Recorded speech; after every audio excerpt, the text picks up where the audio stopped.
If you think buying action figures from resellers is expensive, try buying a Stanley Cup from them. You'll literally have to sell them your soul to acquire one of these. And on a side note, Starbucks, in their infinite wisdom, just decided to announce their new Barista cup. I guess it's a play on words, like it's a bear, but he also makes coffee. I don't know who came up with these things, but I have to get me one, okay? It is what it is. I'm not saying I'm gonna Batista bomb you if you cut me in line and try to grab one before me, but I'm totally kidding. I would never Batista bomb anybody over a Starbucks cup. Now, if it was for, like, I don't know, a Target exclusive Red Hulk, I don't know, maybe I would Batista bomb. Anyways, I'm getting ahead of myself. Let's get straight into today's video. Let's stop talking about buffoonery and nonsense. Well, no, I'm totally kidding. We're talking about a bunch of random nonsense because I was just kind of browsing eBay earlier today and I ran across some absolutely disgusting listings of people trying to flip action figures for like astronomically high prices. And I'm going to switch it up today. Usually I do one that's like specific to Marvel Legends or the DC Multiverse line, but in today's video I just wanted to take a look at some outrageous practices out there. And as I mentioned, some of these figures are selling for about like 2 to 3 times the original retail price point. But some of these figures were already originally like extremely expensive. So to actually see the price point on some of these figures, my brain couldn't quite comprehend exactly what was going on. Like those triple digits were hitting hard. But anyways, I'm gonna give you guys the first example and you can get a feel for what today's video is all about. I actually ran across the Beast Kingdom 1989 Joker. This is supposed to be based on the 1989 Batman film. What's interesting about this particular action figure is, from my understanding, they weren't able to get the Jack Nicholson rights, and so it doesn't look anything like Jack Nicholson.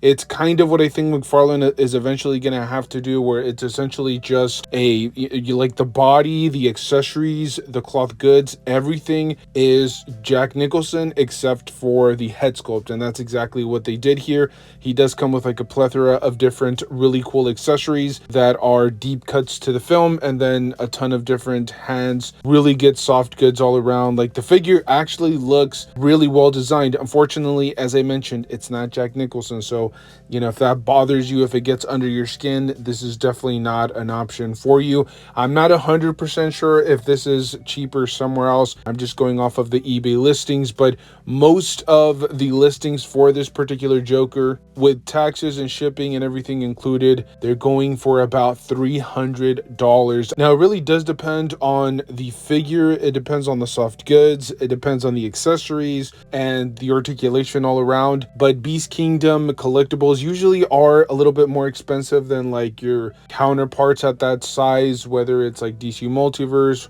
or Marvel Legends or whatever the case may be. They're usually a little bit more expensive. Like if you're picking up a basic DC action figure, you're probably paying about $40 to $50. If they're soft goods and extra accessories, maybe you're paying closer to like $70, $80. But it's rare to see Beast Kingdom action figures go for over $100. It's very rare. It's usually like a figure that has a ton of deluxe accessories and a bunch of soft goods and really crazy articulation. So with this particular figure, I was definitely caught off guard. And I'll be honest, if McFarlane is ever able to acquire the rights for a Jack Nicholson Joker, I think the exact same thing is going to happen. This thing is going to fly off the shelves.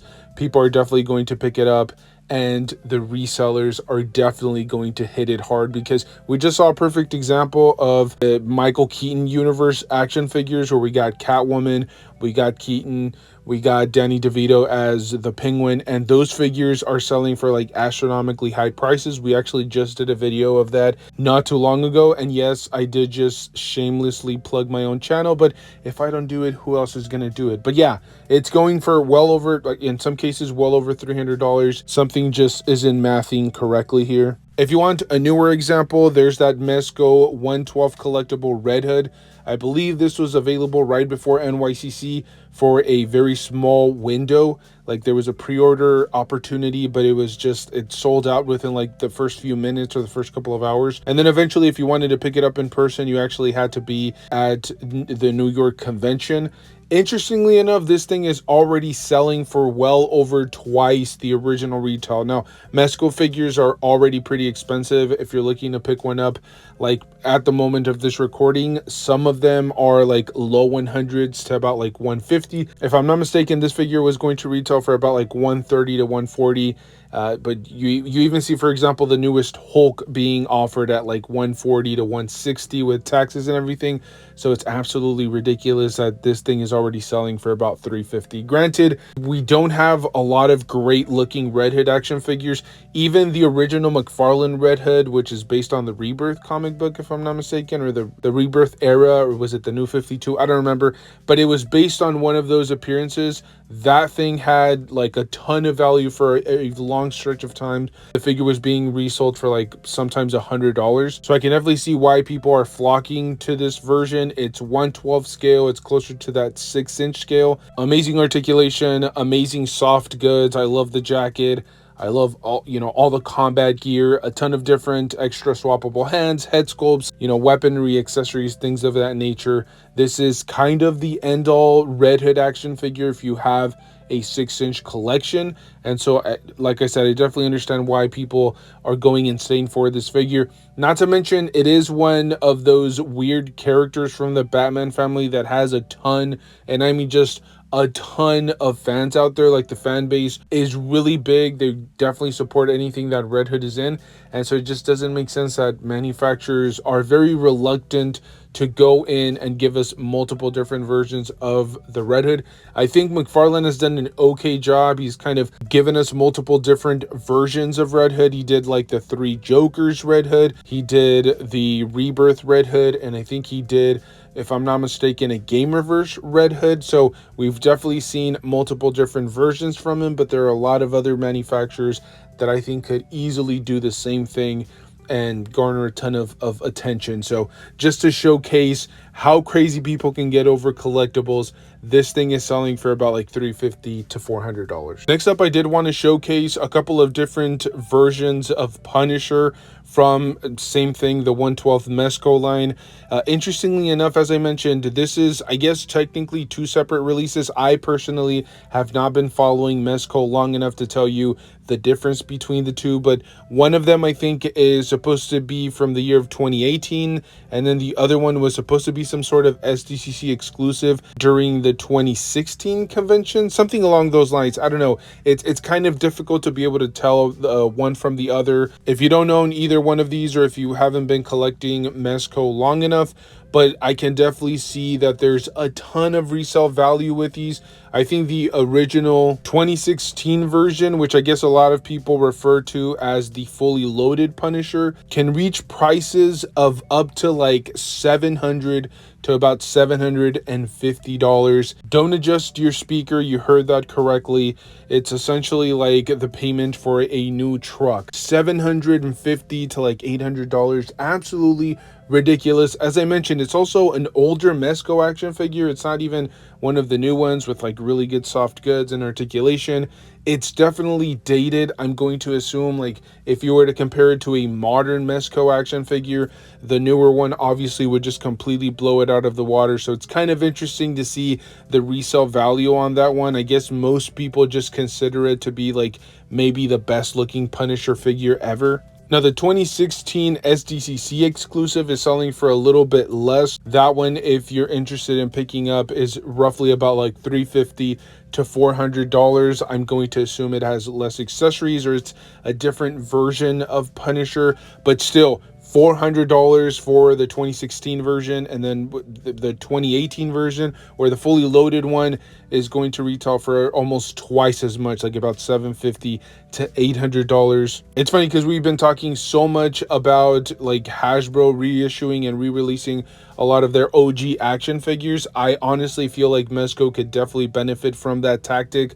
Go in there, give us like a slightly updated version of that Punisher, and you could easily resell it with even maybe the same accessories. Like, people just want a really good looking classic Punisher, and unfortunately it's very difficult to be able to find, especially with soft goods and all of the extra accessories. And then lastly, I did want to talk about a figure that I have actually seen in person at a toy show here locally in Phoenix, Arizona. There's actually a phenomenal toy show that happens here like every couple of months, and I've actually seen this figure at least a couple of different times.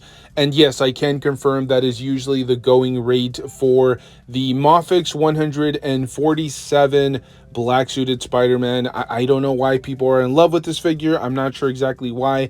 Is it the classic color tone? Is it the size, the scaling? Is it the articulation scheme, the extra accessories? Like, I get it. Usually Mafex is a highly sought after action figure line. They do tend to sell out, and they actually have offered some really well designed action figures, but this thing is reselling for ridiculous prices. You're looking at roughly like $250 to $260 with everything included. Now obviously you have to be incredibly careful when it comes down to buying like Mafex, SH Figuarts, Reveltech, because there are a ton of knockoff action figures that are being passed off as authentic collectibles. So you definitely have to be very wary. You have to be very careful. Do your research, look at the boxes and compare the figures and so on and so forth. Honestly, if there's a Mafex figure or something that has a ton of different knockoffs, I would just steer clear from them. Wait until that manufacturer either reissues them, re-releases them, or just gives you a newer, updated version, because it's just not worth the hassle, right? Going on eBay, trying to find one that's authentic, and then essentially praying to the action figure gods and hoping that you didn't get ripped off. It's definitely not a good feeling. So yeah, if you guys are interested in this figure, as I mentioned, I actually have seen it here in person a few times at a toy show, and then I think I've seen it at a comic shop a few years back. So it's definitely one of those that kind of pops up here and there, especially if you're there like at a local, if you're near a local store or a local shop.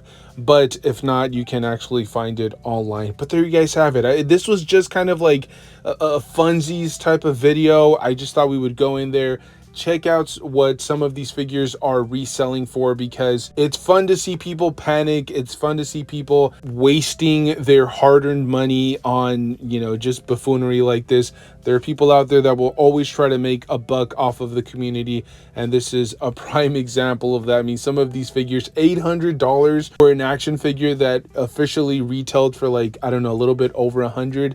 That's buffoonery. That's like almost 7 times what the figure originally was going for. But hey, who am I to tell people how to spend their hard-earned cheddar, their hard-earned lettuce? At the end of the day, all I can do is kind of sit back, sip on some nice, cool, refreshing H2O, and make fun of them, because that's all we can do at this point. But anyways, if you guys like this type of rambling action figure content, make sure to stay tuned. We are uploading on a daily basis. It's very tiring. It's very fatiguing, especially during this time. But honestly, I love it, and hopefully you guys enjoy it just as much. Thank you guys. Stay safe out there. Enjoy the hobby. Pose your action figures. Play around with them, and I will see you guys in the next one. Thank you.